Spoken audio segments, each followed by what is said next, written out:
welcome back to my channel, or welcome if you're new. Today I'm going to be going over my sinking funds for the month of February 2021. And sinking funds are basically just how I define them is they're basically just expenses that you know are going to come up at some point. Either you might know when it's due, or it might just be an ongoing expense, but basically divide the cost of the item up into multiple months and basically just save for it over multiple months. So I'm going to share with you the sinking funds that I'm going to be funding this month. And the first one is actually my car insurance. So I do pay my car insurance every 6 months, and I actually just paid it for the period of February through August. So what I do is I take the amount that I just paid. So in this case, it was $741, and I'm going to divide that by 6 months. And I basically have 6 months to save until I have to pay again. So I actually put like $120 over, but yeah, so it's $123.50. But this month I'm just adding $120, and that way in August when I need to pay my car insurance again, I already have all this money put to the side, so it's not going to have a huge impact to my monthly budget. So that is my first sinking fund. My next is car maintenance, and this is kind of an ongoing sinking fund because I'm not 100% sure when my car will need a repair or an oil change.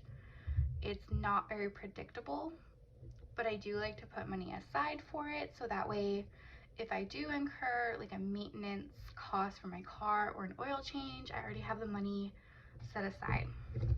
So I'm putting $75 for that. My next sinking fund is my house repair fund, and I'm putting $115 over for that. And basically, kind of like the rule of thumb for house repairs is 1% of your home's value per year basically is what's recommended to put aside for savings. So in my case, that'd be $1,350. So if I divide that by 12, it's 112.5.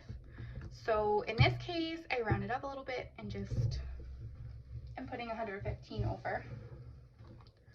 And the house repair fund is kind of like the car maintenance fund, where I'm not 100% sure when I'll have to do a repair.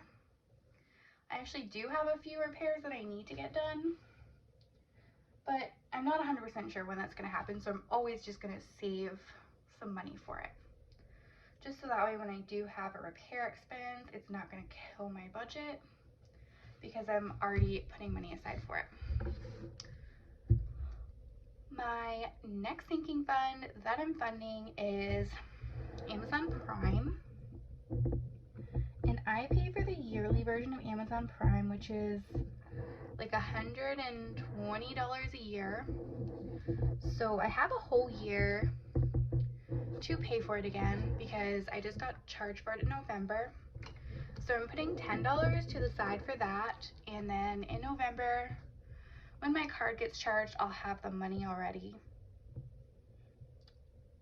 Then my next sinking fund is house, and this is for anything like cleaning supplies, toilet paper, laundry detergent, anything like that, because it's not something that I buy on a monthly basis, but it is something that if I'm having to replace a lot of things, it could kind of mess with my budget a little bit. So I just put $50 to the side for that. And then for pets, I'm putting $80 to the side, and that includes cat litter, cat food, dog food, anything else that they might need. And I put it as a sinking fund because I don't have to buy food or litter every month, but sometimes I have to buy everything at the same time. So just to keep my budget, my monthly and paycheck budgets more consistent, I put it as a sinking fund, and then I can pull from it whenever I need to. And we have 2 more sinking funds left. We have personal care, which is going to get $50. And this is just for anything related to like my personal upkeep. So like any kind of skincare, body wash, shaving cream, like razors, anything like that.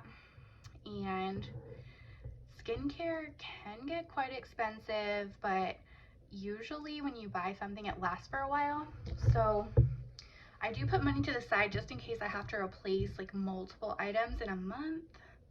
That way I already have money set to the side for it, and I'm not, you know, gonna mess up my budget with like $200 of skincare or anything like that. So that is my next sinking fund. And then my last sinking fund is gifts.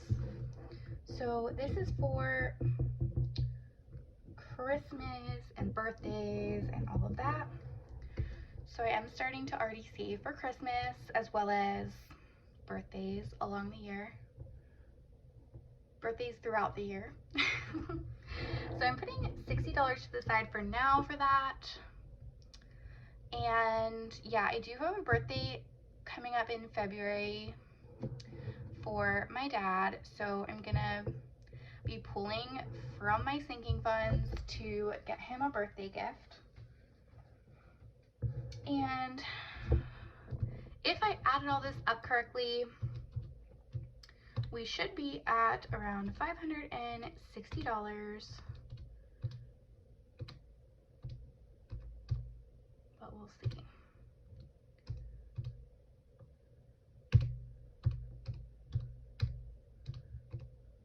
Okay, so we are at, I don't know if you can see that, $560, which is what I budgeted for in my monthly budget.